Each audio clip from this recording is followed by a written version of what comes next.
Palmer, Alderwoman Howard, Here. Alderwoman Tyus, Present. Chairman Moore, Here. Alderwoman Flowers, Alderman Balmer. 4, you have a quorum.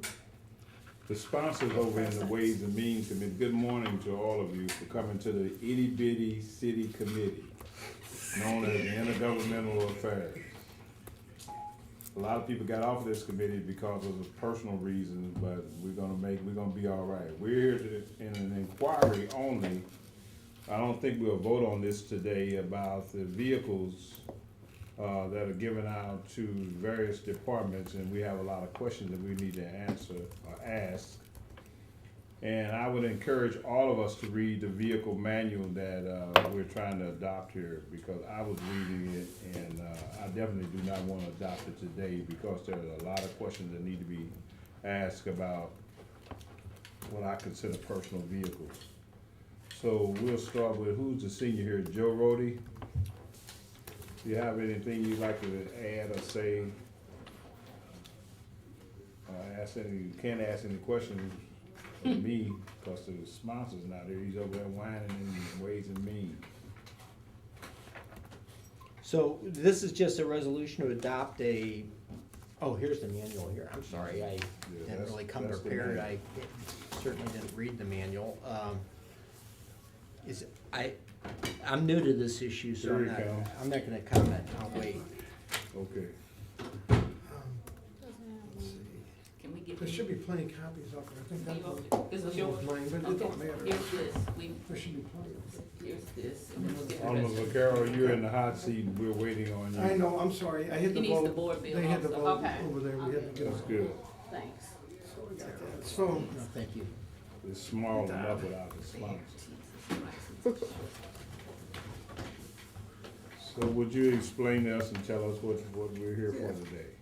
every year, although we haven't done it in a while, E&A is supposed to get the list like they did, and then, this is the actual, but so we're supposed to go through the car list. Now, what we'll do is, what I'm suggesting is we do some sort of a subcommittee to go through the car list, and one by one, look at the cars and see how necessary, A subcommittee of this, a subcommittee of this committee, that's yes. all of us.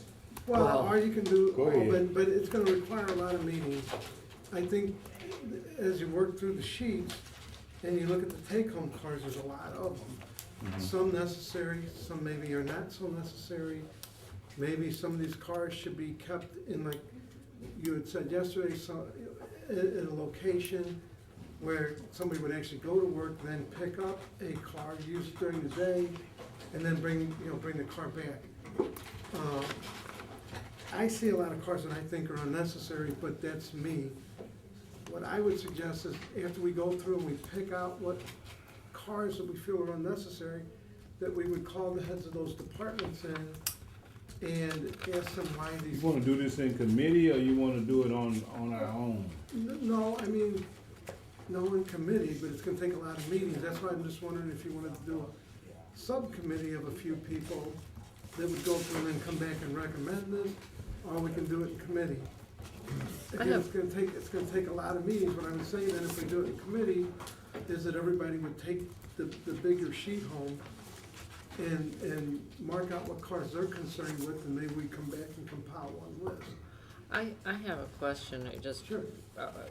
in regards to the whole purpose of this. I mean, I'm not opposed to reviewing this or going through, but if we look at the introduction of this, 1.3, it said this policy has been approved by a majority vote of the Board of Estimate and Apportionment, will remain in effect until repealed or amended by said board. Well, So, it goes back, so we're gonna go through and we're gonna do our recommendations, we're gonna ask the different departments to justify.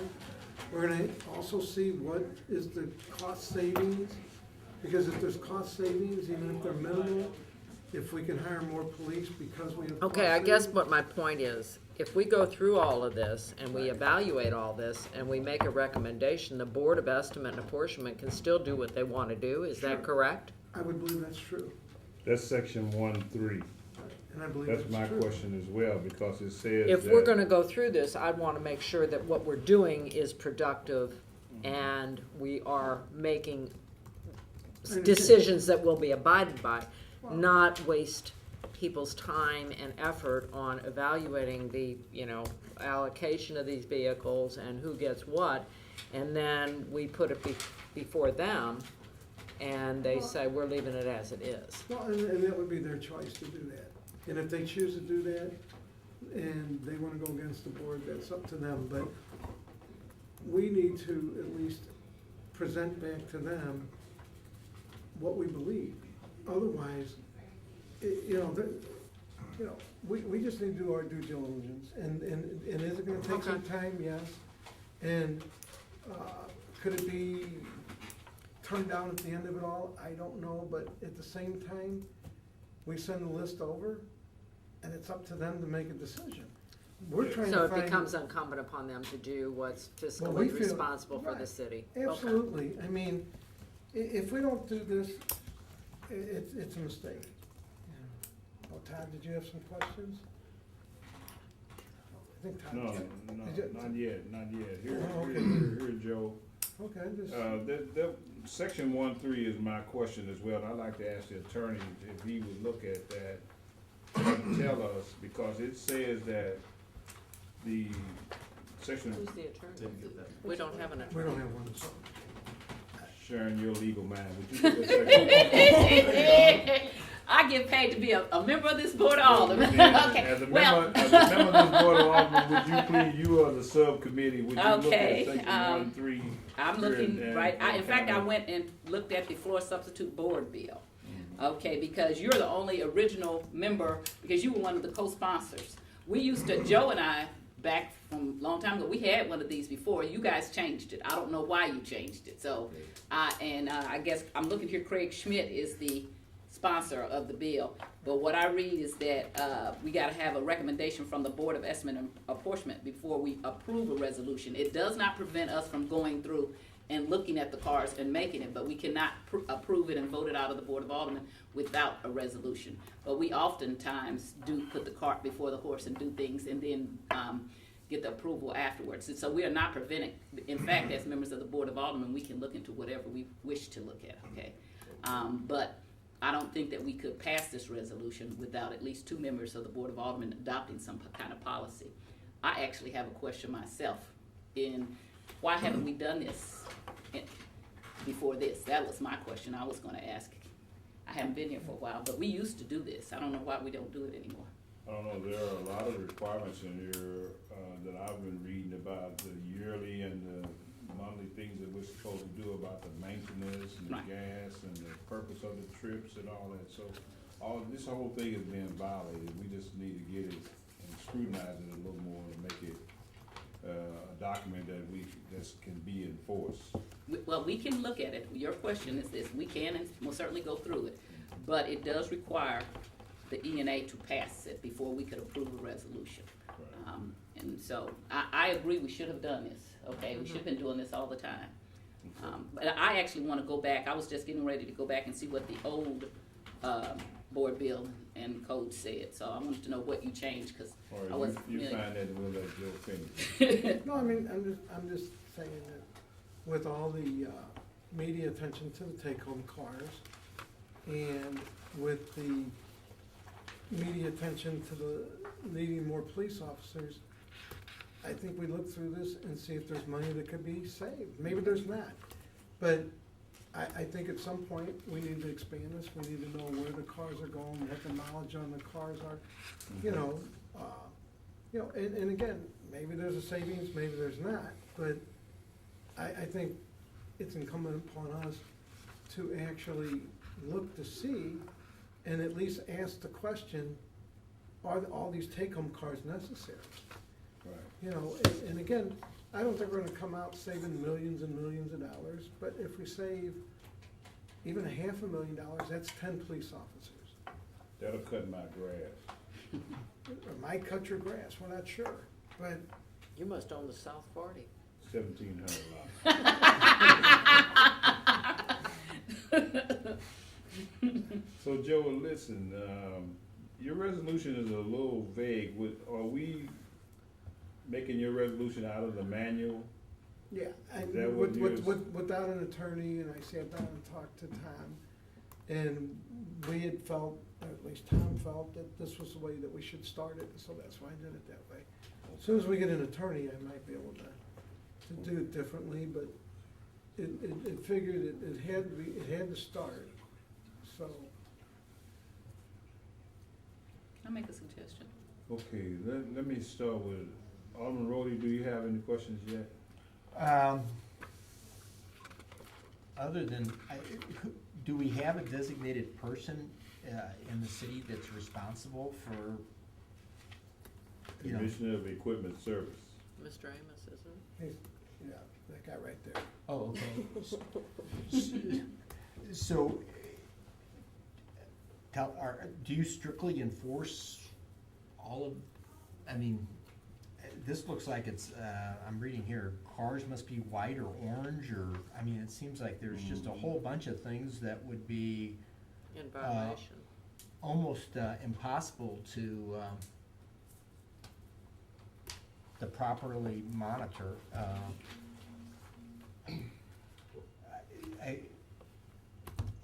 How many of these cars did you say are actually people driving home and using as a personal car, or where it's in From the current survey, which was just completed last month, the answer is, I think, 224. Yes. So how many cars are there altogether? Well, we have a fleet of 3,400 vehicles, plus the airports. The airport's take-home cars are included here, but the others are not. And so the answer is there are 470 individually assigned vehicles that they use during the day. There are 224 that regularly commute, and 105 that do so occasionally, meaning less than 2 days a week. And so those are vehicles, those include the police department now, which is the reason why the number went up significantly, because this is the first year police have been included in the survey. So let me try to make sure I get, so we have 3,400 plus some unknown number of vehicles that the airport has, right? It's So about 700 units at the airport total, So on that- and off-road. So we're probably 4,100, And I'm responsible for all of them, except the airport. okay, so, but counting the airport would be approximately 4,100, is that right? That sounds correct. And then of that, 3,400 are non-airport. And then of the non-airport, you said, well, the take-homes, I'm trying to get proper terminology here. 224. 224 are being taken home on a pretty regular basis? Regular basis, more, which is defined as 2 or more days a week on average. And then you And have, that includes about 20 airport vehicles. okay, about approximately 20 airport. And then, of the 224, did you say, what was the 105? Is that, Those are vehicles that go home occasionally, which generally means that you have 4 or 5 electricians, and one of them takes a vehicle home on call that week, and then somebody else takes one home on call the next week. And so so we they're have on to rec- call, so they'd have to, if, in case something comes down, a traffic Yes. light gets blown over. Many of these vehicles are on-call vehicles, and that's the main justification for most of them, is that they respond after hours. Okay, so then, when they drive those home, is that a car that has like a city logo, City of St. Louis Sir, logo? can you sit there by Joe, so that way we can, cause I have some questions for you at the door. Yes, sir. I know you like sitting next to I'll my move over friend. one, take it easy. He said you sit here. He said, I'll move over one for you. Okay, well, it's a big fleet and diverse use, but in general, many of the law enforcement vehicles are unmarked and will have state plates on them. And the ordinance actually doesn't, specifically doesn't apply to the police department. Of the, most of the rest of them that are under the mayor's office, other than police, most of those are marked. They have the logos on them in accordance with the ordinance. They have the city of St. Louis. They have city plates with the unit number on them. So unless there was an actual reason, the law enforcement reason is the norm, or some undercover car reason, the vehicles are clearly marked that they are City of St. Louis vehicles. Okay, and if I drive that home, am I driving my vehicle home, or is that part of a fleet that maybe 3 different people are taking that home, or, I mean, am I using it to go on vacation with if it has City of St. Louis? No, absolutely not. Of these vehicles, none of them are used for personal use unless they're exempted by the ordinance or by the policy. And the only ones that we describe as being locally used for personal use would be ones like a deputy fire chief who's on call, required to go. And so the policy states that that person could take the vehicle to the grocery store or to the movies or out to dinner or something because they're expected to go directly to the on emergency call as a result of that. But other than something like that, then the only 3 that are authorized to do it by ordinance are the mayor, the comptroller, and the president of board of aldermen, none of which have cars to be used for personal purposes. So I'm just kind of trying to think through this sequentially. Obviously, if I'm in a City of St. Louis car and I'm taking it on my family summer vacation, I go down to Miami, driving around Miami with City of St. Louis. That never happens, sir. Yeah, that's what I'm saying. I Okay. can't imagine that happening. So, but if I had a non-marked St. Louis car, that was, didn't have a logo on the side of it or anything like that, how many of those are being taken home? I don't know the exact number, but I believe that the number in the police department is a little over 140 that have state plates and unmarked. They're mostly detective vehicles, undercover cars, that kind of thing. But the policy doesn't allow them to use them for things like going on vacation. It's for work purposes. But they're individually assigned, so. They are the individually police- assigned. So I'm a police officer, a detective, I get a car and it's assigned to me, it's my car, I drive it to work every day, I have it on the weekends, it's That's parked out correct. in front of my And the house. policies, I thought the policy for that was, the idea was, and forgive me, I'm a little vague in my memory in this, but I thought the policy was, the idea was to send the police home with marked cars so that Yep. they would have a higher presence, a higher visibility in the community. there are some marked cars that also go home. You asked me specifically about unmarked. No, I'm just, because I think, I can't imagine, I'm thinking about abuse of the system, and I can't imagine abusing a system with the city marked car too badly. But I'm thinking unmarked car, if we were gonna do an investigation and see, who's complying and who's not, I would probably focus our attention on the unmarked cars because I think they would probably be more prone to There are some things that are going on that you probably would like to know in regard to this, and that is that the police department, since it came under local control, has been reviewing policies. I know that the take-home vehicle policy is currently being reviewed in the city councilor's office. Nancy Kistler and I have talked about what's going on with the vehicles. And so they're gonna have a recommendation about what the policy currently is or what it should be.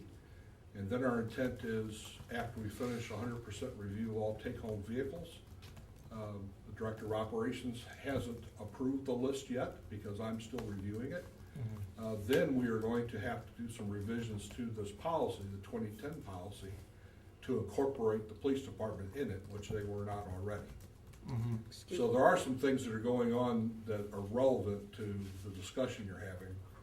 They may or may not change what you're planning on doing. But I just think it would be helpful if we had, a really accurate list before us that kind of appropriately, categorizes and puts, the number of holes in each of the pigeonholes, and before we start going ahead and 3,400 cars out there, I don't think we wanna go, or 4,100, I don't think we wanna necessarily go out and start looking at 4,100 cars. I'm just trying to figure out, if you're gonna do this, where do you wanna, On the sheet though, it does break down just to the home cars. And those are the ones I was concentrating on. I also had a question, how many cars are parked outside the city? Because I do know, I see them outside the city, and I know some employees do them outside the city. How many vehicles go home? There's no addresses, but how many vehicles go home outside the city? Well, first of all, I have a form that the Director of Operations required all persons under the mayor to complete that has their home address and has why they take it home in accordance with the ordinance. And so it does have the commuting distance, which also corresponds to what's on the list you saw. So we can calculate what the cost is of doing that. We know exactly where they're going, we know what department they are. I know what the cost of every vehicle is and how many miles they drive. It's just impossible to put it all in one sheet of paper. But I can tell you anything you want to know. But the vehicle list, it said we started 3,400, 41 if you count the airport, which is incorporated here. And this is what's left of the ones that are individually assigned or are ever taken home. And so the policy requires that the appointing authority make that decision about whether or not it's justified or not in accordance with the policy. And so these are the ones that the appointing authority submitted to us as part of the annual review process. Who is the appointing authority? The appointing authority is typically either the department director or sometimes it's been delegated to the commission. And so that appointing authority is the one responsible for understanding what the operational use of every vehicle or every employee has. And so they're the ones that the policy designates as being the person that makes a choice about whether they do or do not meet the criteria that's in the EDA policy. So like in my case, Rich Bradley is my appointing authority. So I'm a commissioner, but he's the director, cabinet level. In the street department head is an appointing authority, but his commissioners have also been delegated to do it because they have bigger offices than I do, bigger staffs. Yeah, so I'm just trying to get my arms around. So there's 407 cars that are being taken home now, then, is that correct? No, sir. Okay, I thought that's what Joe just said, that, No, there's 407 that are individually assigned, so that includes all the vehicles that somebody would use, like a sheriff's deputy. They use a vehicle, it gets parked at Hampton at Does he night. take it home? They do not take it home. There are a few in the sheriff's department that do take it home, they're on the list, but the ones that are not, they may be individually assigned, but they don't take it home. So of the 407 that are individually assigned, only 224 of them go home regularly, and 105 of them go home occasionally. So that leaves another 100, well, almost 100 that don't go home at all, ever. well, I guess the ones you'd wanna focus on would be the 224 then, and then probably those that are not labeled with the city of St. Louis on the side of them would probably be the ones that, you know, if you're trying to go ahead and triage this investigation, you know, that would be, And that's exactly what we're doing. We are going through 100% review at our level at this point, and then of the 224, do we know how many of those are labeled and how many of them are? we do. I don't know the precise number off the top of my head, but I believe the number is about 155 would be unmarked, with 140 some of those being police department vehicles. The others that are unmarked are vehicles like excise division. There are 5 vehicles there that go out and look for illegal alcohol. There's one investigator in the public safety department that checks on city residency. His vehicle is unmarked. But all the ones that are unmarked have specific reasons for being undercover and have specifically been approved by their appointing authorities. I'm sure I have more questions, but that's all I have for now. Thank you. Alderman Howard. I guess I wanna know, of the vehicles that are assigned, when you say the appointing authority, so if I'm an appointing authority, I can choose to have a vehicle for myself, is that correct? You could if your appointing authority approved it. So in this case, Oh, like you would have to have Richard approve it? he would have to approve mine, and if he had one, which neither of us do, Right, Todd would have to approve it. okay. And Todd doesn't have one either. So So I guess my question is, you know, the treasurer, our president doesn't have one, but those people that are allocated one, if they choose to have one, in other words, is there somebody that allows the treasurer to have one? Is there somebody that allows the comptroller to have one? Or are Well- they sort of autonomous in that? The members of the Board of E&A specifically are authorized to have vehicles with state plates unmarked by ordinance. Okay, So the three of them could have one if they chose to, both in accordance with the ordinance and in accordance with the policy.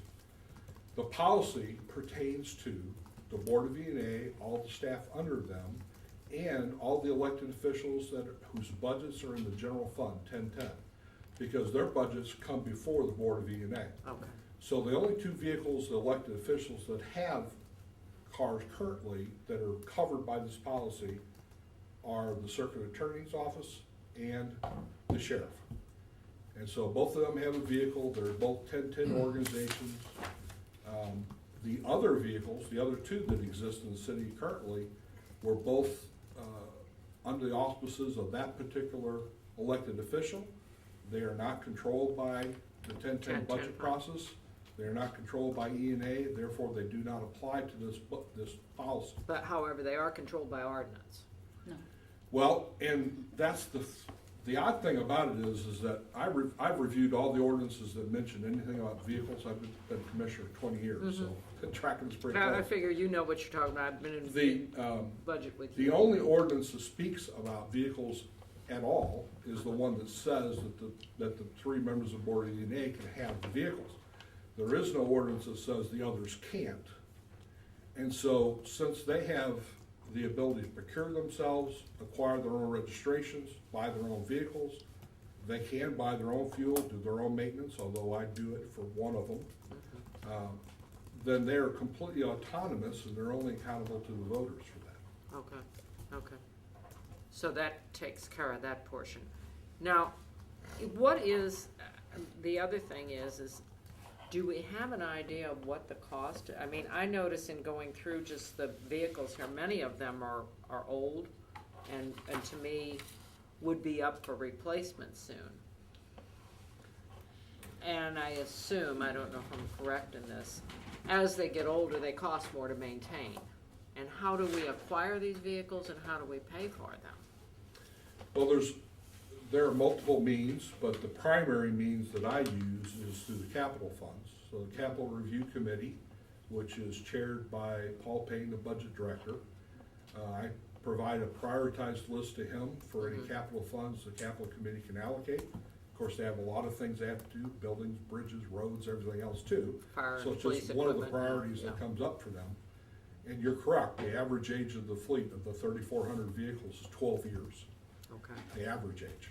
So for every one we have two, we have one that's 20. right. So the fleet is in bad shape, but it's not because of lack of trying, it's just because there is not enough resources to go around. Now, if the capital funds are not available and a bond issue is not available, which is essentially Right. capital funds, we sometimes do a lease purchase, which using capital funds, borrowing money to do that. In fact, many of the procurements have been that in the last 20 years. And the departments have the ability to transfer money within their budget, their operating budget, to buy some vehicles if there's no other means to do it. And there are some special funds like St. Louis Works, the Water Division, Airport buy theirs out of their enterprise funds. So there's a myriad of ways to do it, but the primary tool that I administer is the priorities for the capital procurement, and then the capital committee approves that process. Okay, so what do we spend annually on maintenance? Do you have that figure, or is that something you'd have to?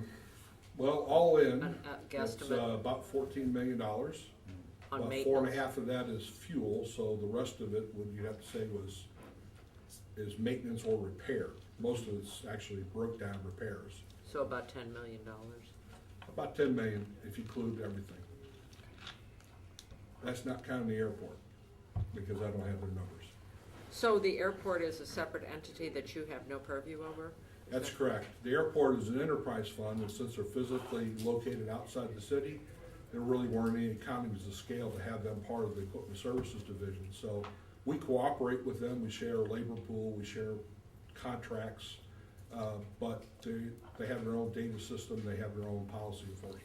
So, and they don't fall under this vehicle policy manual? Well, they do. They do? In fact, the only thing that would be different about the airport than it is about any other element of the fleet is occasionally there's a federal Transportation Administration regulation that dictates the way it's marked or the way the lights are or something like that. And so the policy states that if those rules and regulations conflict, that they supersede the city policy. Do you have any Excuse me, idea, Carol. one more question and then, One second. okay. Your counterpart, do you have a counterpart at the airport? Not really, but my maintenance manager's counterpart Who would is do Mike what you're Burge. doing for us right now at the city? Who would come from the airport and represent the airport since there's separate data? Well, Rhonda would have to decide who would do it. The person who has the most knowledge is Mike Burnich, but he's a maintenance manager, he's not the policy level person, The so. title. He is a fleet maintenance manager, I believe. So, Rich, do you get that report from the airport? We can, we don't typically get the report, Okay. but typically, Burnish reports to Ron Stella, who's the deputy director over maintenance and operations. And so, Chris works with them, but we don't actually control them. We're gonna need that. Go ahead, Carol. Of the airport vehicles, and I guess this is sort of, I assume some of those are maintenance and emergency vehicles? Of the For the airport? 700, yeah, many of those are emergency and serve the actual airstrip and. Well, it includes their police force, their fire department, their snow plows, those types of things. So Okay. it also grounds maintenance to cut grass and some administrative. Lawnmowers, things. whatever, yeah, So it's pretty much everything. They have a little microcosm of the city up there. okay. Coming from an airport guy, it's a small St. Louis city. Yeah. So how many of those vehicles are actually drivable automobiles of the 700? Do you have any, would that be, I don't know the exact number, Okay. but I would guess it's somewhere around 400 or on-road vehicles. That includes all the shuttle buses and all that stuff too. oh, okay, Because all that's included in their fleet. okay. So, I guess what we need to do is decide how we want this data to look at it, but that's something we can discuss. That's all I have to ask. Yes, sir. I just wanted to check this figure. You said that the maintenance cost was about 10 million and the gas was about 4 million or so, did you I say? think it's about 4.5 now. Well, that would mean that it would break out at 3,400 vehicles, that'd be about $250 a month for maintenance and only $125 a month for gas. That seems awfully, which would be less than $30 a week. Well, the vehicles like we're talking about here, pickup trucks and SUVs and things like that are not nearly that expensive. That's probably a year's worth of maintenance for them. But your Well, that's what I- refuse truck and a fire truck will cost $60,000-$70,000 So a that's year. all the rolling stock then? Everything, yes, sir. Okay, I can so- tell you specifically what Okay. every class and every vehicle is if you want to But know. it just seems awfully light for the gas too, or does all that gas get it one spot, or are people running credit cards and stuff and then? It's a combination. We have both above-ground diesel and ground gasoline, and we have a credit card program for those that don't have convenient ways. So it's all under contract, it's all cheaper than we pay for it as individuals. Sure. No, it's just $30 a week for gas seemed. Well, a lot of city vehicles, don't drive very far. They drive 2 miles and work for 4 or 5 hours and drive 1 mile. And so they're not all Putting high, a lot of miles on it. not like ambulances and police cars that are on the road all the time. Thank you, Mr. I didn't mean to go out of order. Are you finished? Alderman Holland? I'm finished, yes. Ms. Tyus? I think I heard you say you just redid the stock, you just went through the stock again and updated it, is that what you said this year? Yes, this report was just approved by ENA 2 weeks ago. Okay, And we made it by October 1st this time. Sometimes we're later than that, but we do it every year. okay, so you do it every year? Yes, ma'am. Okay. And I see you have a little cheat sheet here, and I was wondering, could you share that information, because I didn't write all of that down. Yeah, this is the cover memo that was approved by ENA Okay. with the list. Okay. You Can we anything you want. have somebody make a copy of this, so that we can all have this? And this has the numbers and things that you were reading? This is just Yes. the cover statistics, Right, exactly, right, okay, which just summarizes what's here. okay. So every year ENA has okayed this policy, so it's just the Board of Aldermen that has not then done a resolution to update it, is that what I'm understanding? Well, the policy was done in 2010, and the Right. Board of Aldermen did a resolution at the time to Right. adopt the policy to go with the ordinance. Right, but I thought we were supposed to be doing this, every year when you guys do this, we're supposed to go through this. My understanding and the way the policy reads Okay. is that, when I worked with Alderman Schmidt about this a few years ago, Right, he was the lead sponsor. is that we prepared the report, which we're already doing. We've been doing this since 2002. Right, And we give it to the Board of E&A, and they accept it. right, They don't really go into a lot of detail on it, really. It's my responsibility to gather it from the appointing authorities. right, And then after that, it gets posted to the website, which it has been every year. So it gets posted on the BPS website and the address we agreed to. And if I know who to send it to in the Board of Aldermen, I specifically send it to that person. But some years I don't know who to send it to, so I rely on President Reed to share it with you. okay, but so when you read the board bill, that Mr. Schmitz, Troop, Mr. Alderman Moore, Waterhouse, Florida, and Carter did, it says, after that besides the ENA, that we also have to pass it from the Board of Aldermen. So every year you've been sending it to the president's office, is that what you said, since 10, it's been going to the president's office?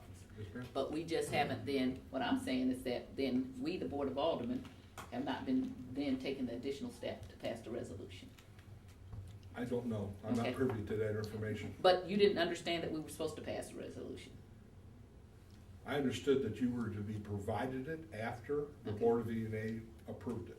Okay, requiring approval by resolution of the Board of Aldermen upon recommendation of the Board of VNA. Okay, so I'm not trying to get you in trouble, okay?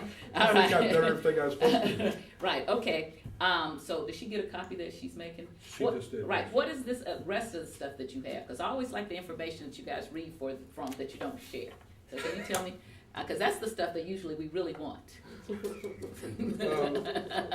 Well, this is, And if you bring it in here, I want a copy of it. this is a memo that I wrote for Todd Walterman Okay. when we had the press inquiries. That gives the history of when the policy was passed, which ordinance number, which, We would love all of that you have right there. okay? There's nothing, it's all That's all all right. available to you That's anytime all you right. want. I know, it is. And then it's a copy of the policy that's highlighted that talks about who it pertains to and who it Okay. doesn't. This is his original, right? Okay, yes. I just want I wanna read that myself, okay? And here's a That's- copy of the ordinance and Okay. a copy of the resolution. Great, And then here's the spreadsheet that was provided to the press when they made the inquiry about elected officials' views. we would like it, okay? And she, I get Okay. that too. I'm All sorry, right. this is in the packet, yeah. okay, He's gonna take care of it. I'm sorry. Where is this thing? And what did you say that the guy at the Air Force name was? The one who'd have the operational information is Mike Burns, but he may not be the best person to talk to you about Who's the policy. best person? Okay? Who would be the best person? She said Rhonda had to okay it, but Mike was, what I took, little notes said Mike Burnich was the maintenance manager, airport director, but that Rhonda was the person who had to okay him. Is that what I understood? She's the director, so she'd be Right. the one who should tell you who should come discuss policy. Right, okay. Let's see what else I have. You said that it is your understanding that the police department does not come under this ordinance. Is that because when this was passed, the police department was separate? And will we have to, do you understand that we will have to pass a different ordinance to bring the police department under this? Or are you just gonna try to work that without doing a new ordinance? Well, the ordinance that talks about specifically about vehicle marking, which was the question, Right, specifically says that the police department is not covered by that ordinance. okay, And so, but you're correct, that at the time, they were under the Board of Police Commissioners, not under the mayor. exactly. And so, we have been, for some time, working to try to figure out exactly, Sam Dotson hasn't been there that long, considering it's been that way since the Civil War. And he's trying to figure out what the policy should be. what they are, and so I know it's going through legal review. And Todd has told me that before the end of the year, we want to have a discussion about what changes to the policy need to be made. Now, if we make changes to the policy to accommodate whatever the legal opinion is about the police policy, then that will have to go back to the Board of E&A for approval, the changes. And then my assumption would be then that since it's not the one that you approved in 2010, that the Board of Aldermen would also have to take a look at it and make sure it's okay. I would submit to you that the ones that the DNA have been doing without the passage from the board have not really been legal, okay? Because this ordinance specifically requires that this board pass when they do that, so that's what I would submit to you. Any changes that they made? Are you saying the policy? Well, no changes have been made to the policy since the board approved it by resolution. The only thing that has happened, that I think you're referring to, is that we do the report every year. Okay, so no changes to the policy, just the report of how many vehicles? Yes, ma'am. And that's every year, so then every year you give a report, the E&A goes through that, and then you give one, because the president's already on E&A, Yes, so ma'am. he already gets one. Right. So he just hasn't shared that with us. And I send it to anybody who asks for it. Okay, okay. And do you have this kind of things in a digital form? Yes, these are all PDF or Excel files. The old one's on the website. There is one on the city website, but it's from. Right, this one's not on there yet Years old. because it hasn't been finished yet. Okay.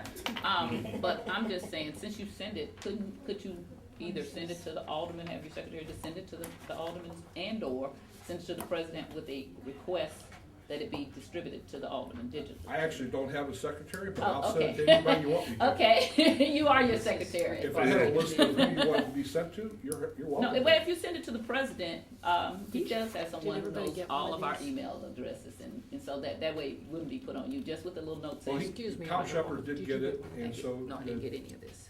Well, the Alderman, I'm missing some President of the Reed rest was of at it. the meeting when it was discussed. Okay. So I assume he saw No, I it. didn't get this. Okay, and you said you've been in this job for how many years? I was appointed commissioner in 1995, coming up on my 20-year anniversary. Oh, so you hear from the Sylvan era. But I've Okay. always been a Board of Public Service. So. Okay, all right, and I wanna understand the numbers again.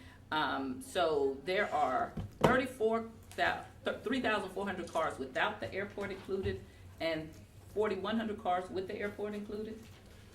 Well, I wouldn't say cars, I would say Vehicles, okay. Because that includes the off-road vehicles as well as the on-road. And the city operates more trucks than it does sedans. And you said that included the fire department, that was included? Yes, And the ma'am. police department. Okay, and it included the police department? It does now, yes, ma'am. Okay, but originally when we started doing this, we weren't doing the police department. Did we have No. something separate at all that we knew about that? But because they were under the state authority, we just didn't even deal with it? I had no authority over that. I did coordinate with the police fleet the way I do with the airport, but we didn't have a formal relationship at the time. And so you say the circuit attorney and the sheriff, they are under this ordinance, and that, so you actually, we have authority under this ordinance, under the circuit attorney and the sheriff, is that right? The policy covers them, and they abide by the policy. Okay, and you said there were other two vehicles, and I guess I go back far enough that I remember that we used to only pay people $25,000 a year. I think the press leaves this out, okay? And it's unfair. And I've watched them go after people, and I always vigorously defend them, because up until Mayor Conway got it changed, people could only make $25,000 a year, and that is why we gave vehicles out to people, because we had such a hard time getting people in, and so if we're gonna tell the story. It was a perk. So, right, it wasn't a perk, it was, it was part of your salary, okay, cause you're right. Right. Right, so I think we're very unfair to people, I wanna go on record, okay, that's very unfair not to tell the whole story, press, okay, whoever's in here that's press, the whole story is, we didn't pay people, isn't that correct? I can't speak to that, ma'am. Okay, but you knew we used to just do What I $25,000. can say is that the current policy which you have approved says that for civil service employees, that being a perquisite vehicle is not a consideration. So if they need one to perform the services of their job, then they can have one. If they don't need one for that purpose, they can't. Now, if they're appointed or hired under contract, then it could be part of a negotiated salary. But as far as I know, that's not the case right now either. Oh, maybe not now, but I'm saying some things, we take a long time to change. So, but I remember when I got here in 91, it had just gotten changed, the late 80s, I think is when the policy got changed, so. Yes, ma'am. I It's think tightened people up don't talk, right. considerably in the time that I've been here. Now, you said there were two other vehicles that were out there. I would take that to be, because this has been all over the news, the license collector, and who is the other one, the collective revenue? I'll Treasure. misspeak on that. Well, let's see. One of the documents I had here shows that. Let's see, make sure I get it right.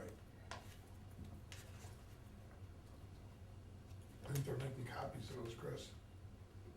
Well, actually, it did, I gave it to them to make copies. Okay, well, we'll get back to that. If you don't, you wanna make. To the county offices. It's the license collector and the treasurer. That's right, Okay. that's right, treasurer. And the That's what recorder of deed had one, and she just turned hers in, right? It's been turned in, that's correct. And so the, collective revenue doesn't have one? Turned in. Okay. Comptroller's turned hers in. Would you name all of them, please?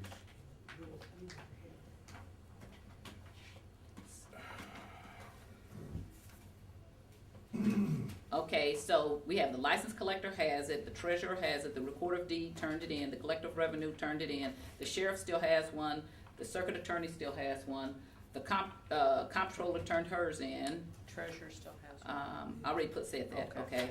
Sorry. The mayor turned one of his in, which is a thing that we ought to go over. The mayor has one, but the mayor also, as I understand, has a vehicle that is at his disposal from the police, is that correct? My understanding is that the mayor does not have a personal vehicle, that his security detail does drive a police vehicle for his official use. Right, because I see him in it all the time, so when I heard that he turned his personal one in, that was kind of interesting to me, because I know that he gets driven around, which I don't have a problem with. I actually didn't know he ever had a personal one. Okay, you saying he never, not this mayor, you're saying the mayor's never had one assigned to them, is what you're saying? See, I don't wanna make it just about a person, In the 20 years I've been here, I have never seen a personal so it was always. vehicle driven by the mayor, that's correct. But I read in the news, and please forgive me for this, because I know that it's not, that he had said he turned one in, so that's incorrect in the news. No, I certainly wouldn't say anything the mayor said was incorrect. No, I did not say the mayor. I said that was incorrect in the news, not what the mayor said, okay? Because the news can report things wrong. Here's what But I I know. would say what he said was I incorrect. know that the mayor is authorized one by ordinance, Okay, but I also know that he doesn't drive one for personal use. okay, And so far as I know, he does never drive the vehicle himself. exactly. His security detail drives it to official functions. And so that's the one, so you're saying the one that they drive him around in is not the one that's assigned to the police, it's actually the one that he's authorized to use, and they drive him around, is that what you're saying? No, actually, the police board had provided that vehicle to him when it existed. Right. He's a member of the police board. Exactly. And that's still the vehicle that's being driven, and it's a standard detective. Right, but Chevrolet that comes vehicle. from the police, not from the one authorized under the ordinance, or is that what you're saying? Well, it'd be either one. So he was authorized one as being a member of the police board, but the So he- ordinance authorizes to have one unmarked with state plates. Okay, so Well, he let's- only has one. Okay, but I'm saying he literally could have had two, one from the police board and one from the ordinance.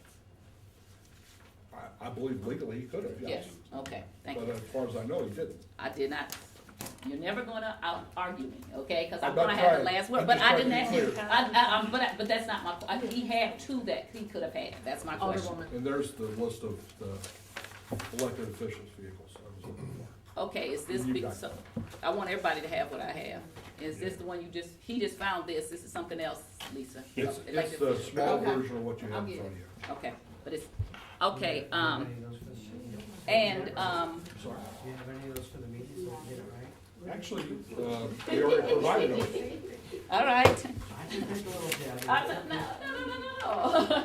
I just wanna get it right. But now, let's, Okay, excuse me, and- excuse me. Wait a minute, wait, I just- I just- wait, Please. still, That's I'm all still, right. I'll wait your Okay. turn, my Okay. turn. Okay. Okay, the president of the board of aldermen is also authorized to have one or not?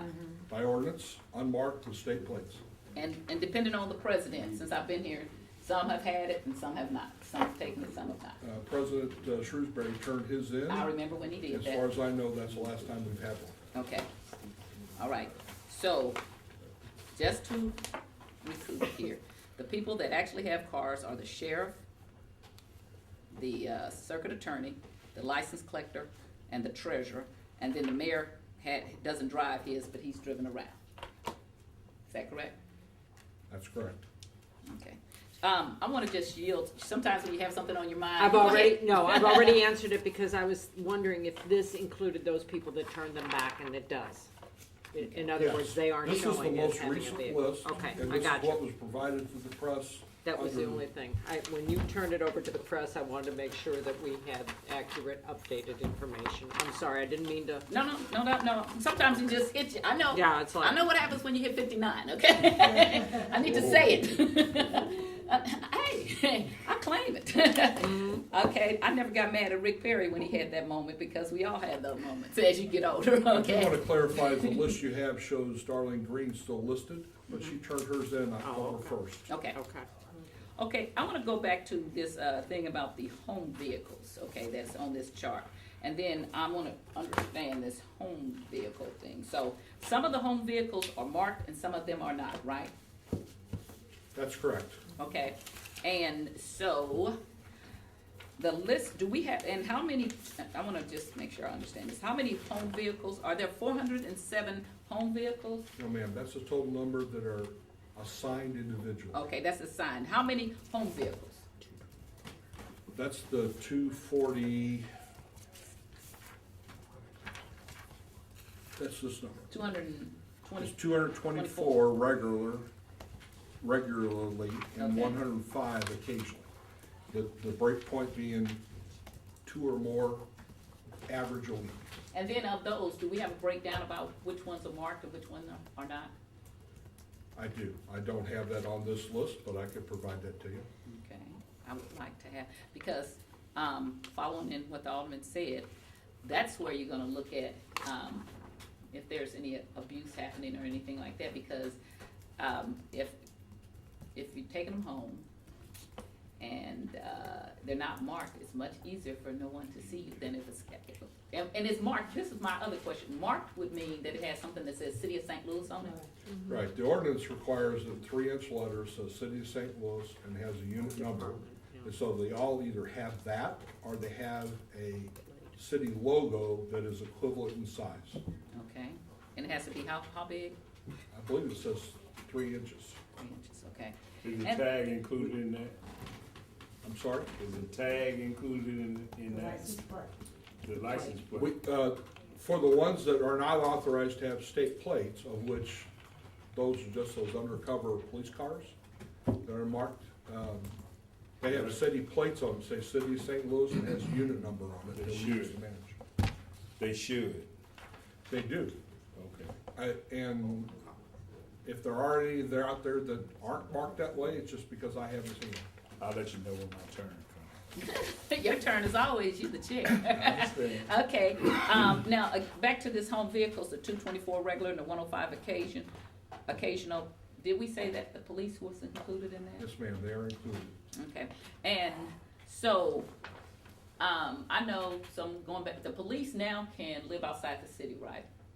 That's my Legally. understanding, yes. So if you have a take-home vehicle and you're the police and you live outside the vehicle, which our whole thing, as the Alderman said, was about, take them home, sit them in the neighborhoods, feel good about that people knew that the police were there. So now, somebody who lives in the county is making the people out in the county feel good about having the police cars out there and feeling safe. Well, the answer to your question is that the mileage for one-way commuting is listed on the sheet. Mm-hmm. And so if you see a vehicle that's got more than 6 miles it's commuting, then you know it's going outside the city. I know.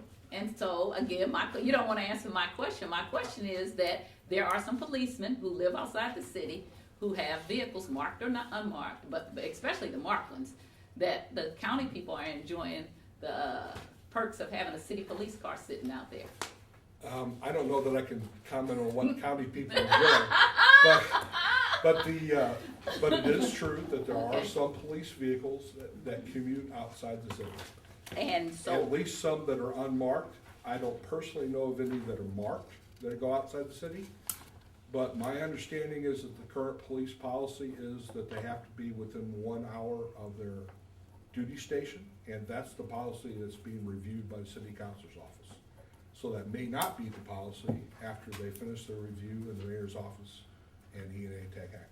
Okay, and I think this may be a little unfair to you because you didn't put the police policy in. What is the whole point of them having, or what would you think, since you didn't do it, them having cars outside the city in the first place?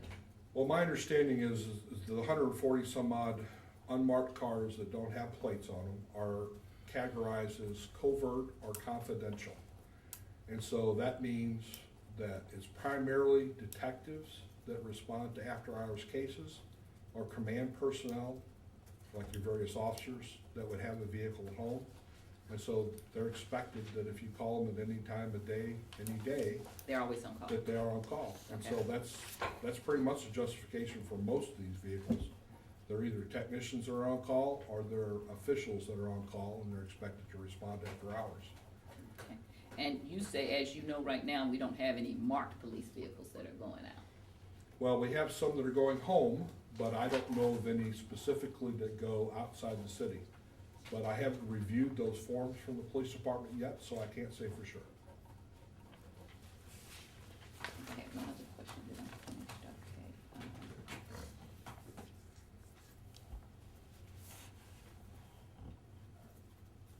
And you said, the city councilor that you've been working with is Nancy Kistler? That's correct, on the police department policy, she's the one who's working on it now. I have no further questions right now. Thank you. You finished? Yes. Okay. Well, he's coming back. We isn't he? just got comfortable. I gotta read all this stuff, then I will have questions. That's my suggestion, is we need to take this home and read. I agree thoroughly, I agree. Follow on Howard, you have something No, I just agree with Alderwoman, from the first, that Matthias, that we really do need to go home, look at this and pose some solutions or questions and ways of dealing with this. However, with that already said, Mr. Walterman has, or you have said that you're going over these policies currently? The police department policy is under review, and then if Okay. necessary, we're gonna revise the E&A policy and recommend changes to it to accommodate their practices. Okay, Or change their practices to be in compliance with the policy, one or the other, I don't know which will happen. okay, And the other thing that's going on is that everybody who's listed on here as taking a vehicle home has filled out the sample letter you have a copy of. okay, And I'm in the process of reviewing those, and then I will make recommendations to Mr. Walterman about who? about whether or not they meet the criteria as I understand it, or not, looking at the numbers. Okay, And then he will make a determination as to whether he's going to approve them or not. So it could be that vehicles that are on this list today will not be approved. And we expect to complete that process by the end of the year. so your objective is to winnow this down and to cut out the fluff of those vehicles that are going home that we deem that are If not there is any, the employment vital to authorities the have already success of the reviewed it. city, or the service of the city delivering services to the residents. That's right. So the thing that the appointing authorities don't have to look at unless they go out of their way to do it, is they don't understand what the costs are involved. Because the costs come out of my budget. Right, So they're approving the operational part of it. I'm gonna compare the operational justification to the cost of it. And then Mr. Walterman will have both set of facts to make his decision about whether he approves or he doesn't approve. okay, And so there may be some changes, or there may be no changes, I don't know yet. okay. So, Mr. Walterman, what would you expect, I mean, this is early, premature in the process, that would possibly be the savings for the city if, I have no idea, but I appreciate the opportunity to say something. So the reason we're here is because the policy that the Board of Aldermen and ENA approved said that every October, we need to submit a list Right. of how we stand. And that's all this is. This is a list of how we're using the vehicles currently. I've been in this new position about 7 months now. Right. And I've been working with Chris on this, cause I wanna look at it further. And that's where you'll see this new request for every appointing authority to sign off. Every supervisor, all the way up through Chris, through me, will have to sign off and authorize. So, where it was, Chris and I will be sitting down over the next couple of months and going over these documents that have been produced by all the people, all the Okay. operations people. Okay. And looking at individual use. We're gonna be looking at commuting allowances, you know, who's getting what. We're gonna look at the best way to do this. You mentioned some of these cars are 20 years old, should we really be maintaining them, keeping them going? Those are all the things. And should we be purchasing new ones? I mean, Right, some of them, right. yes, probably some of them, So I hope that I bring a fresh look to this in this new Okay. job, you know, I have Okay. a lot of operational experience, and that's my goal. The only reason this is here, is the ordinance said, share where we're at in October. So, you know, my commitment is by the end of the year, we'll have a new look, and working with Chris, we may have a new policy for you guys to consider as we introduce the police and we look at maybe changes. and hopefully we can pare down some of those that are extraneous vehicles that aren't providing the citizen service. We all have ideas and things we see out there, we're putting this on paper, we're gonna look hard at it. Okay, Well, this group will continue to investigate as well and inquire, because it's just like the internal affairs investigating, the police investigating themselves. So naturally, it's gonna look good when you finish your report, but we wanna make sure that this team, this committee continue to inquire and dig deep. And I wanted to say this, that this was brought to me not by you, Joe, but by Ingracia. Right, well, and doing it without, you know, I saw that, and of course, that's why I had this assigned to this committee the other day, because Okay. the October 1st thing is what gave this some teeth, according to Sweeney and a couple other people said, you really, this is the way it has to be done. So I thought, well, let's follow what rules at least I was told, and I was told this is the way to do it. And that this was the only way it would have any teeth to it. So that's why, that wasn't trying to upstage anyone or do anything different. Oh, no, we're working together here, we're on the same committee, I appreciate what you've done. But that October 1st thing is factual, and that's why we handled it this way. The only person you upstage is Arnowitz. Huh? I didn't mean to upstage Arnold. We have people that are not on the committee would like to ask a few questions before, Alderman Brody, you have any more questions before? No, we go no, to thank the- you, Mr. Chairman. Okay, Ingracia, Alderwoman Ingracia. Thank you, Mr. Chairman. Are there any other county office holders that have staff with cars that aren't listed? Yes, there are some, based on our fuel records, there are some vehicles that have, within the county offices that have staff, that's correct. Okay, how would we get an accounting of where those vehicles are? Well, the staff members, for the ones that are covered by the policy are on this list, like the sheriff's office and circuit attorney. The two independent, county, independent of the policy that have staff members, you'd have to get that directly from them because they don't share those records with you. Okay, so although Comptroller Green may have given up her car, there could be people in her office that still have a She's car? not independent. She's not Anybody counted. that she has, like her No. telecommunications manager is listed on here. So just then the treasurer's office and the collector, the license collector? That's correct. Okay, Those are the ones I can't give you the records for because I don't maintain their fleets. Or Okay. the collective revenue. what about the, can I finish my question? I'm sorry, I That's just. okay. So, The license collector and the treasurer, those are the two I can't tell you about. They're not on this list. okay, And so they could have staff members that I'm unaware of. okay, and then they are able to choose, how often they buy cars, what type of cars they buy, they're not guided by any sort of like overall, policy. That's correct. They don't buy through the supply division, so I don't check their specs. And E&A doesn't control their budget. Okay, with respect to the cars that you do have, purview over, do you check regularly and can we access the mileage records of where people are traveling to and from that are supposed to be undertaken pursuant to the policy here? Of the vehicles themselves, the city vehicles you mean, or you mean the ones that are getting reimbursed?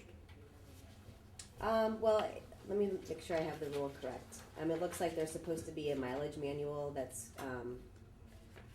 drafted by anybody who's using a city vehicle.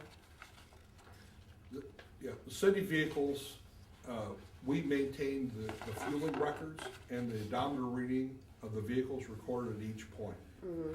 There is no accounting for each mile that's driven in a city vehicle, except for the ones that we have telematics units on, which we track everything with satellite.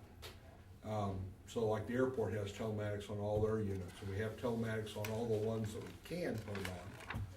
But there are some vehicles that don't ever go to a facility where we have a place to download them, and we don't spend the $25 a month per vehicle to get it through a cell phone. So the mileage logs are incomplete, depending on whether they have a telematics unit or not. But the other requirement is IRS requirement if they're being reimbursed for mileage, which the policy addresses how that's done. The comptroller has purview over that because it's part of their funds, their database. And so the requirement for record keeping there is an IRS requirement. So theoretically, the payroll clerks in every department would have those. Okay. And then, do we have any cars that employees are allowed to check out if they just need to do something for business, you know, a couple of times a day or a couple of times a week? Well, the comptroller operates a pool over here in the garage.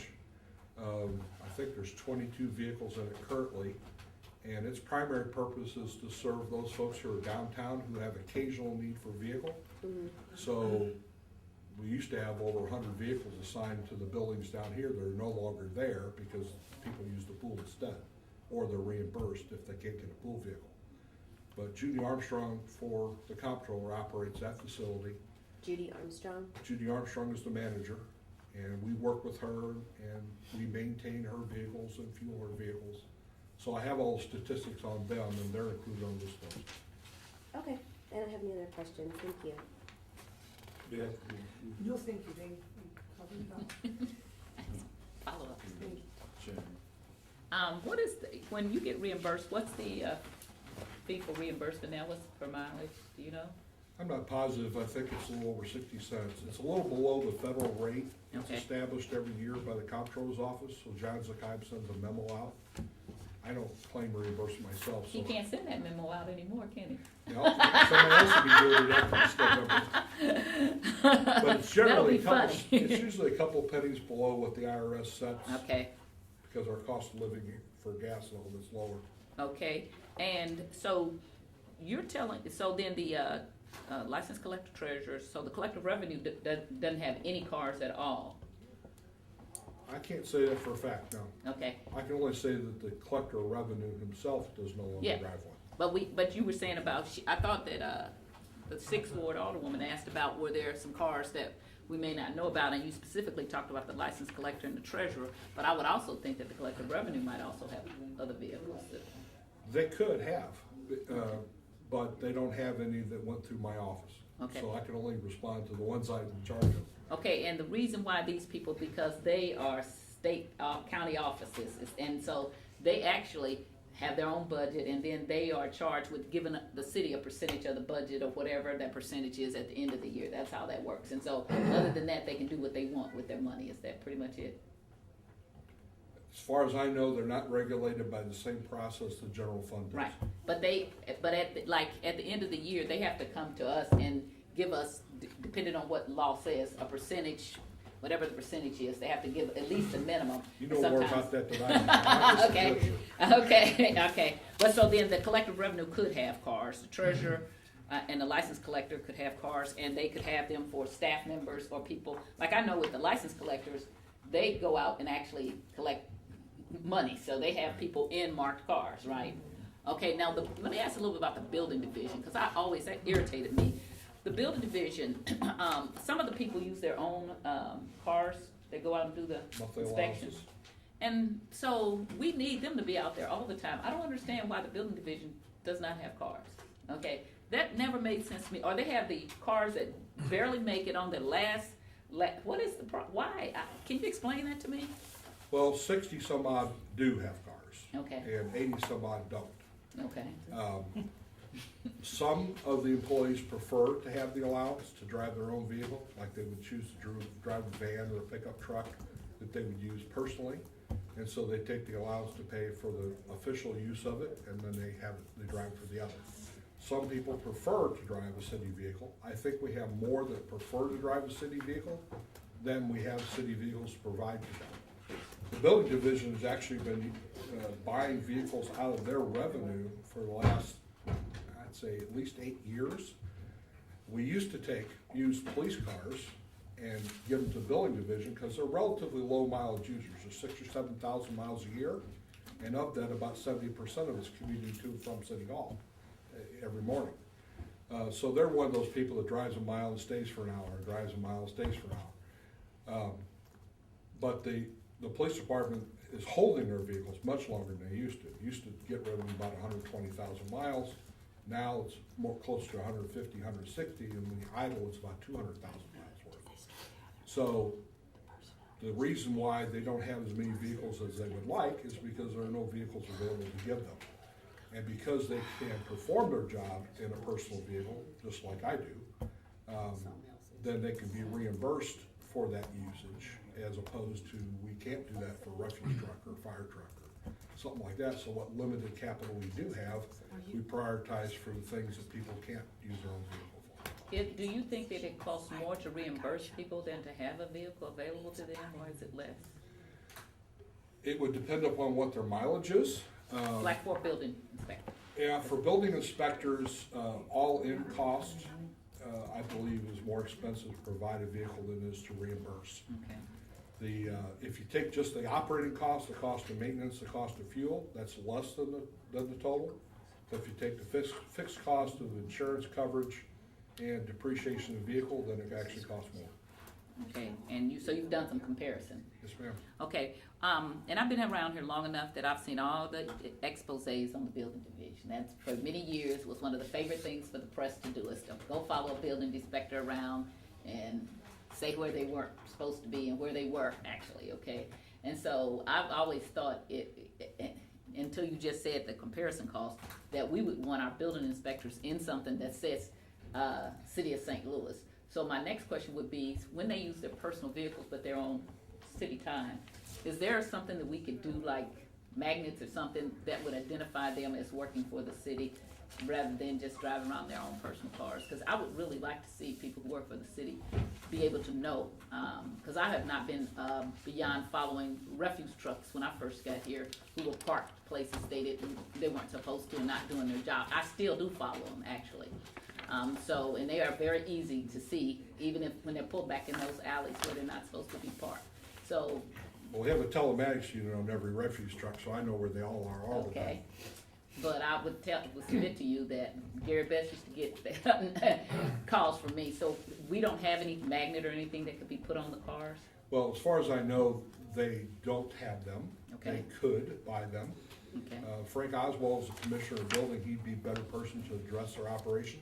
okay, I do know that they have implemented a technology change in the way that they do their form paperwork, or they're using a tablet for that now. right, And that the longer term, and I think they may be there by now, is to use a global positioning system, GPS coordinates with the tablet, like we would with a smartphone, okay. So you, which shows where they are, when Time they and did, place. whatever. And Right. so I think that was the preferred method of tracking their operations, and that's what Frank was moving towards last I talked to him, which was 2 years ago. you said that the airport, all their vehicles have telematics, and that we have some vehicles that don't go to a place we can download them, and we don't spend the $25 a month for cellular download. Right. I guess I'm not understanding, so, where would they have to go to download telematics?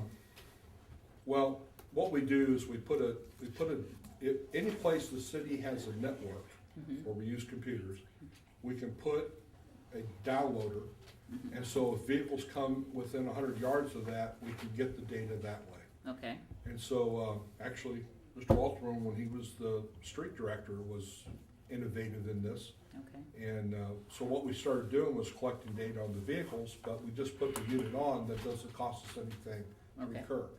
But like the tow trucks have an active unit on it, so we have to pay for a cell phone for that one. okay, But the reason why that's justified is because they actively dispatch a tow truck, you know, Right. which one's closest to go, right, like they would for police or ambulance or, you know, fire. So, but for refuse trucks and street department vehicles and forestry vehicles, that, where they are right this minute is not as important as what they did yesterday.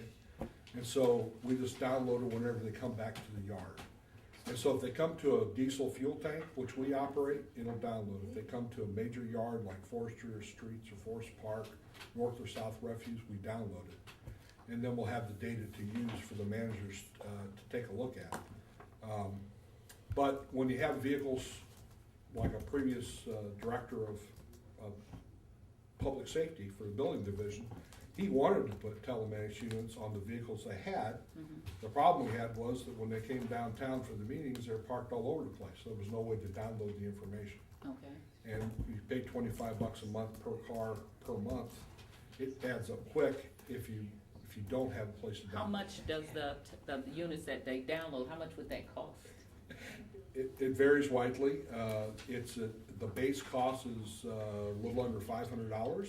Okay, It takes us an hour to 3 hours to install it, okay, and about $60 an hour, depending upon what it is. And then after that, there's no cost involved for a Right. unit that downloads. The same cost would be involved for an active unit, but then you have the recurring cost of a cell phone. so you said you had it at the major places, but like, they, over at Forestry has over at Sherman Park, they have a place and base over there. So why wouldn't you install one at Sherman Park, because they're gonna come back there, where they come back all the time, and we still would be there. Yeah, the problem is that there is no city network connection there. And so we have it at big places like Crond Bluff, Okay. the rec centers, forestry headquarters. You have it at the rec center, but Sherman Park has a rec center, I mean. Well, I'm saying both. that we don't control, it's not part of the city network. IT said they couldn't give me one there. So if if the city network, IT, has an outlet there, and they wanna establish one, it costs $1,200 to establish each download point Okay, so $1,200 to establish, and then $500 to put, per unit, per unit?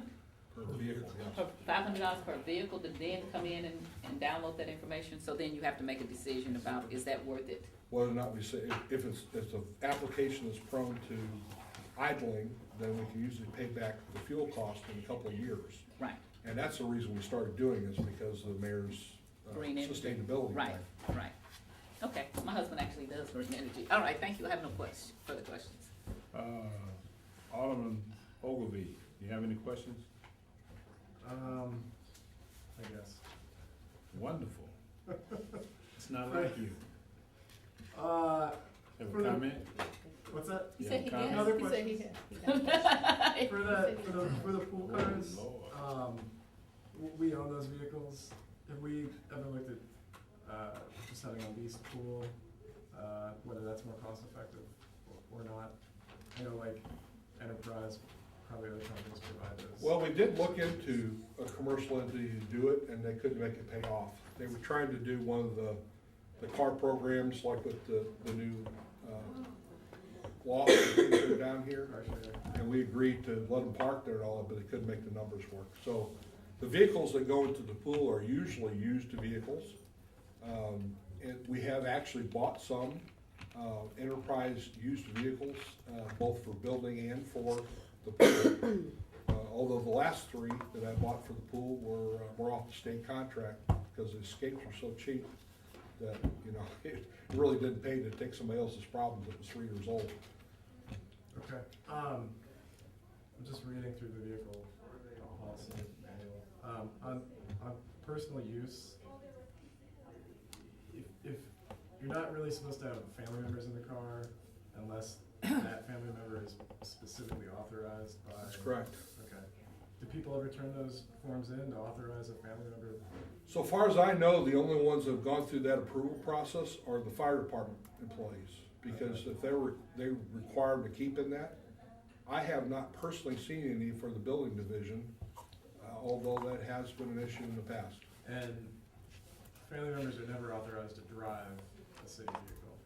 That's correct. And this is all part of the self-insurance policy established by the city council's office. Great, that makes sense. And driving for personal use outside the work hours is also generally prohibited?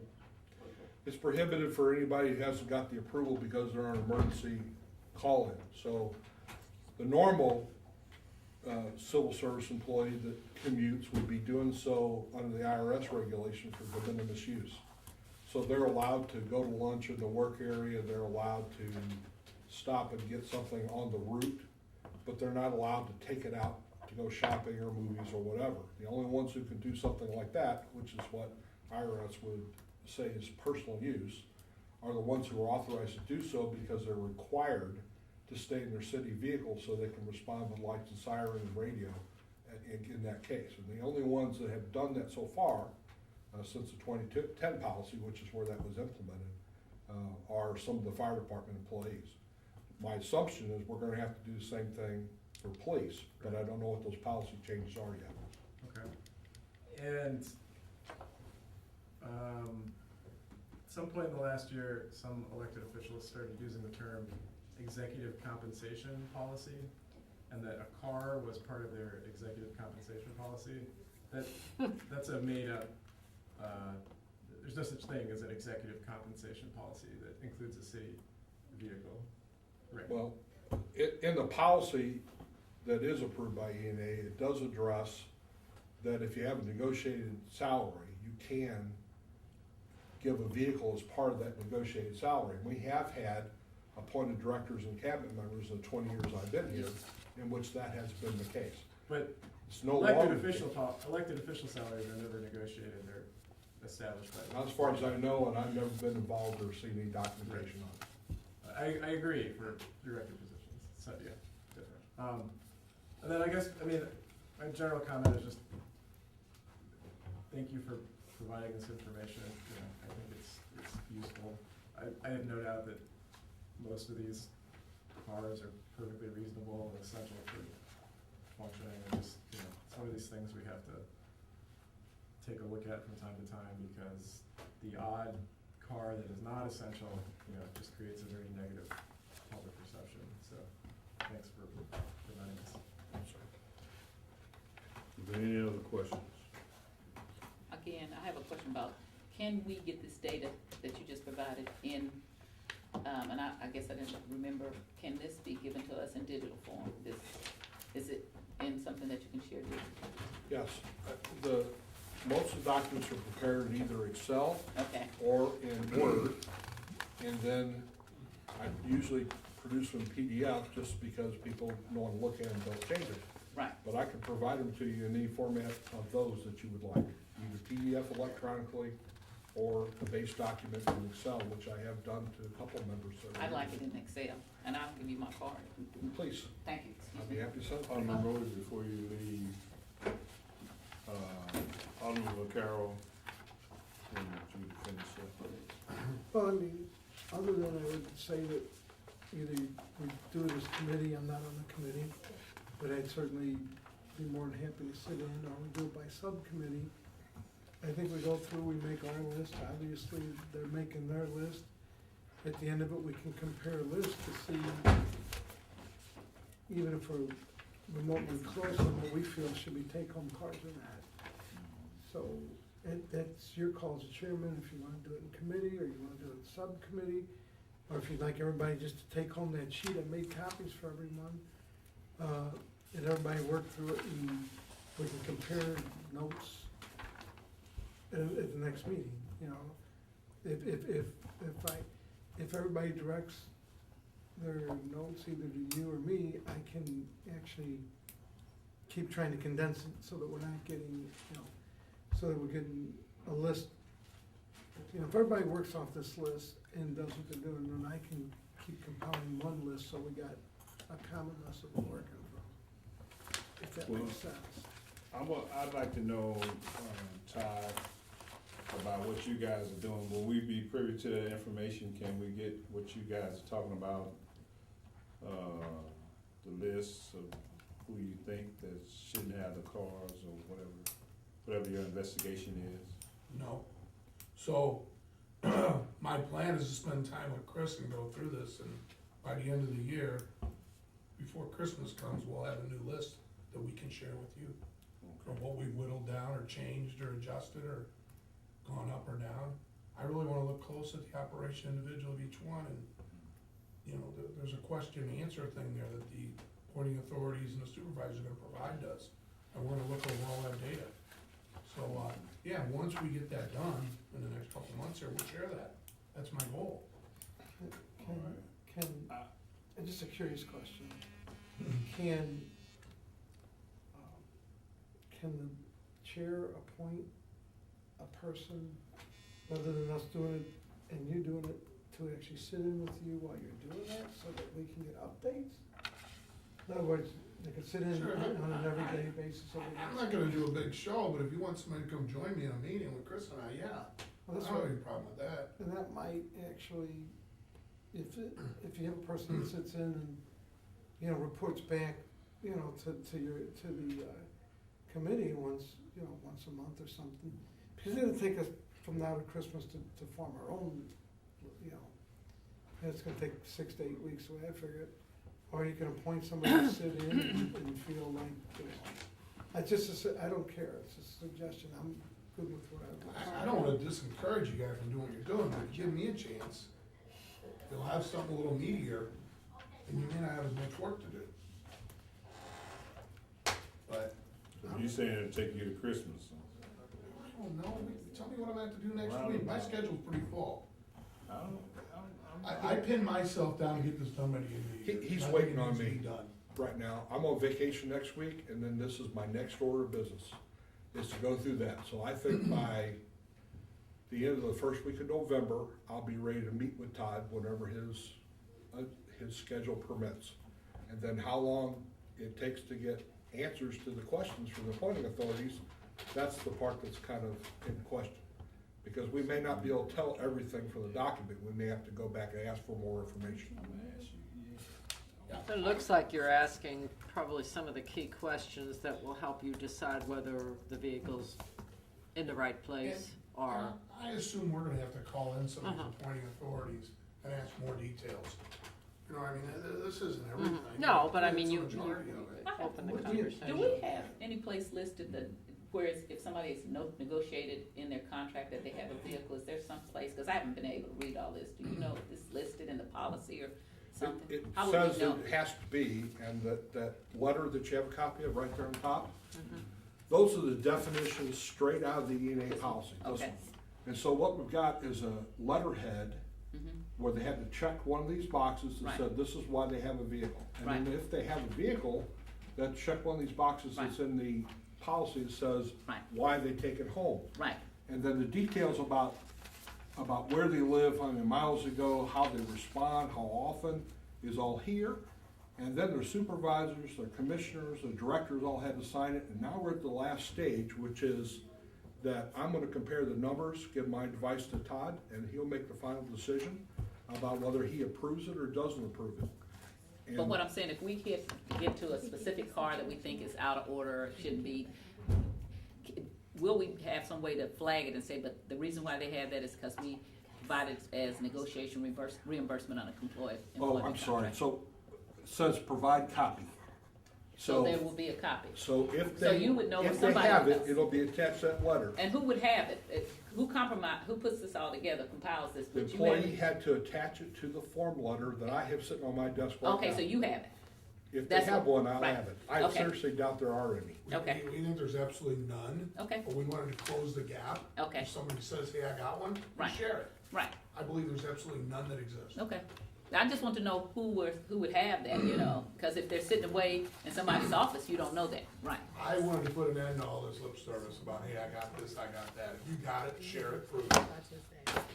But sometimes things were, years ago, they were handshakes and everything else. When people made $25,000 a year, see, that was That hard. was BT before time. Okay. I only go back 26 years, so. Okay, So, what I was saying is, we can do one of two things. One, put somebody in with Todd that would report back and keep us updated. The other one is we do it ourselves, and we call in the heads of each department and say, you know, these are our concerns, whether it's streets or police or airport or whatever, then we would call in that person, that head of that department, and say, we have concerns about certain vehicles, and let them address us as to why they feel they should have them or not. Sounds similar to what they're doing, I guess, but, I mean, we could have someone sit in, or we can do it on our own. It's whatever you feel, you're the chairman. Well, I think that if we start asking them why do they feel they should have the car, naturally it's gonna be a defense, and they're gonna follow the manual. They can follow the manual, but I'll tell you what, with the amount of media that's been looking at cars, take-home cars, just like the lack of police, I think it'd be awful hard on somebody to justify something. The only reason is they feel they deserve it. Well, I feel this is so wide open, it's amazing what I'm reading. I'm just wondering from the onset is, why we don't have a per se a motor pool to do like the military did. We check the mileage in and mileage out. Because waiting a whole year on gas and mileage to me seems to be a long period of time. The oil changes, the tires that we buy, is all that included in those figures that you gave us? They're all included in my database figures, but they're not on this piece of paper. So you I have the cost, I can tell you how many hours, how much parts, how much fuel, how much commercial repairs every single vehicle on that list has. We're gonna need all Except the that airport, money. I can't tell you those. He can provide that monthly, Chairman. I do. He I collects put it on- data on every vehicle, every ounce of oil and gas, and every wrench turn is collected every month. And he That's- often purges that when he sees anomalies, and he asks the appointing authority to check out why. Mhm. So, you know, some fuel use pops up real high, he does that. That's his job. So he can vary in data, it's just what you Then want to we see. should have seen this beautiful face sooner than this. Oh, I've seen him before. But here, In Thank fact, you. one of the things he does is monthly, provides the each appointing authority the maintenance and fuel for every vehicle they have, so that they can look through and also check and make sure there's no abuse or overuse, or they can manage what they're doing as well, every month. well, I've been noticing Forestry got some new pickups. They have no city tag on them and no decal. What's Those are leased vehicles from Enterprise. They have between 8 and 12 of them a year because they only use them seasonally. So the city doesn't own those vehicles. They're owned by Enterprise, pretty much like Alderman Ogilvy was asking, why don't we lease vehicles? Well, we do, in that case, we do. We lease vehicles during the cutting season when we have a lot of temporary employees. And so when they plus up the number of crews they have, they use Enterprise pickups for that, and then they turn them in about this.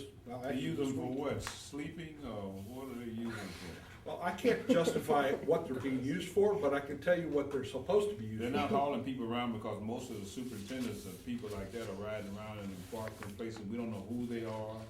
What they're usually doing. happens is that the supervisors that go from multiple crews to multiple locations, they take the Enterprise vehicles, that's the On norm, the road before you leave. because they take care of them. And the crew cab pickup trucks that the supervisors drive during the winter, that's what they assign to the crews of 3 or 4 people. And those are the ones that tend to get knocked around because they have people that aren't quite as careful with them. And since we have to pay for any damage you do to the Enterprise vehicles, they try to assign them to only the responsible people who won't. Can we get a magnet or something to put on those trucks? That's what I asked. That That's what wouldn't I damage it. Just a refrigerator magnet to say I work for the city of St. Louis, because these guys are getting by with everything. We can do that, but specifically the policy says that magnetized signs are not acceptable. And the reason it says that is because back when we used to do that with several people, they would put the magnet on when they wanted to be known, they would take it off when they went to do something they weren't supposed to do. And so really, it didn't ever work the way it should have. I mean, clearly the intent How of do the we get ordinance. around identifying leased vehicles unmarked? we'll do whatever you wanna do, it'll cost about $80 a vehicle to do it, and they can take them off whenever they want. But it's possible, if you think it would be a good control measure, I'm sure I'll discuss it with the commissioner and we'll work it out. Okay, before you leave, Alderman Rhodey, I just wanna know, if you have a list of anything that we should have for the next meeting that you would like for them to bring in, so that we can examine whatever it is that something that? No, Mr. Chairman, I am kind of at a loss as to how to best proceed. I just think it's gonna be a very labor-intensive, the problem we have is the board is that we don't have a budget to do investigations. So if we do them, we have to do them ourselves, and, you know, other than having somebody sit there with our, what's your official title now, Todd? Director of Operations or whatever? It works. I'm just not sure what the best way is to proceed.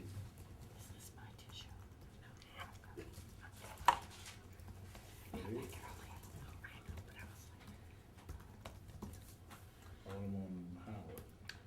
I have no more questions, and I would like to move that maybe we wait until Mr. Amos and Mr. Walterman gather some data and get And back what data with would us that be? on what they've found with the questions they've surveyed the departments with and see where we are. Are you clear on that? What we're requiring or what we're asking? Director Walterman is, he will produce a new list after we get this data. I And think then that- maybe those that are questionable, or those that are in question, or those that are coming off of the fleet. And then maybe a recommendation of who should be awarded vehicles and who should not have vehicle, or, you know, where those vehicles should be primarily located and so forth. I mean, Well, I have the- defer to Mr. Amos. He's been at this for a long time. I know he's very organized. He knows how to use a spreadsheet, and he can probably manipulate these numbers around and who's doing what, like that. And I will say that Mr. Walterman has reviewed some information during the year, and he has applied the policy evenly, and we have cut some questionable vehicles that are going home already. So I have no doubt that when I give him the numbers, he'll make good decisions. those paid- And I would just move that maybe we wait, and those that wanna go forward and examine those vehicles that, you know, they think may not be, they can go ahead and do that. Or we could assign Alderman Vaquero to the monitoring committee, if he Well, I'm would. not on this committee. So it'd be, No, it doesn't. The chair can appoint people. Right. to well, whoever then he that's wants. fine, I don't mind sitting in on All it. That's on what side. wanna I do. was going to say, since he brought the resolution, or else Alderwoman Grossi, one of those two, would be help monitor, just like we put people on other committees. You know, when I was the chair of public safety, I got to assign somebody to heritage, so, and it doesn't have to be the person on the committee. And so they've already shown an interest. If one of them would be interested in it, I would think we should do that, but I can't make any serious recommendation without going home. I need to read the ordinance, and I always like to read the prior ordinance also. And so, whatever we do, besides appointing somebody to monitor, I want to go home and read first.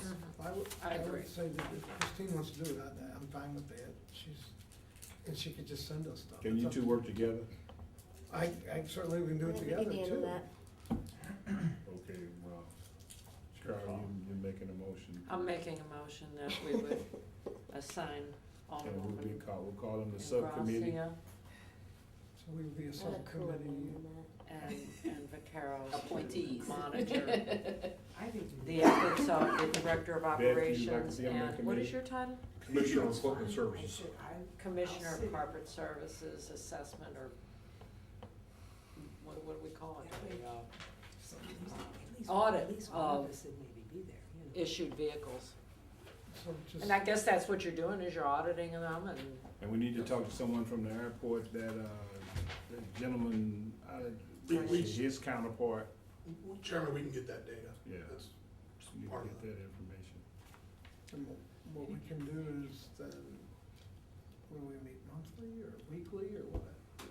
Joe, I'll send you an invite. My only request, Mr. Chairman, is my favorite, one of my favorite TV shows was Arrested Development, and, I don't know if anyone's seen that before, but when they lost everything, the only thing they had left was the car that was a staircase, and they used to drive that around, and I'd like to know if there's one of those out at the airport, I'd like to have that as my take-home car. I think there are several, but I don't believe they leave the tarmac. Oh, Yeah, watch Like out you for see that emergency. coming down the highway? Well, the clerk- Everywhere before you TV show they're leave, driving Ingrassia, around. the clerk is gonna I read, have to look at that, that's funny. It's on, the clerk's gonna Netflix. read, I'll have the to check list it of out. things that I think we should also put on this, subcommittee, so. Pardon me? He wants me to read. Go He said, ahead. can you Go ahead. Madam You Clerk. said- Oh, it's empty. It's He a wants, hysterical TV show. all the maintenance reports to be sent to his secretary, Tracy Billups, email to her when you get those. He wants a list of the police department fleet of cars and the airport fleet of cars when available. The new policy when completed, and also a list of who uses checkout cards and how often for the past year. And lastly, any and all electronic copies of all documents are to be sent to the chairman, Alderman Moore. Okay, do we have a business card, or could you write the address down for me so I don't screw it up? I can get you a business card. That'd And be you terrific. could, you sum that up in an email to them, you know, we're all clear on what we're doing here. I'll send it to you. That would be helpful. I'll have to get the pool data from Judy Armstrong. I'm not sure if that's electronic or not. We're gonna meet again. When you say? When, When you say? That's when we're gonna meet again. well, Joe, you and, Alderwoman, Ingrassia, when you have, some information, you think a couple weeks? Give them my last. I asked that of Todd, and Todd said he'll send me an Oh, I got the invitation. whole thing now. When? I said he'll send me an invitation. I'll send you. And I know that he's on vacation, if I remember, so Just next week. we're probably looking at a couple weeks, but I can tell you that if I'm not getting my invitation, I'll call Todd and ask him where our invitation's at. So, Well, the next meeting is pending. I'll entertain a motion to adjourn I this. make a motion that we My adjourn. boss said it's done. This meeting is adjourned until All in further favor? notice. All in favor? Aye. Christine? All right.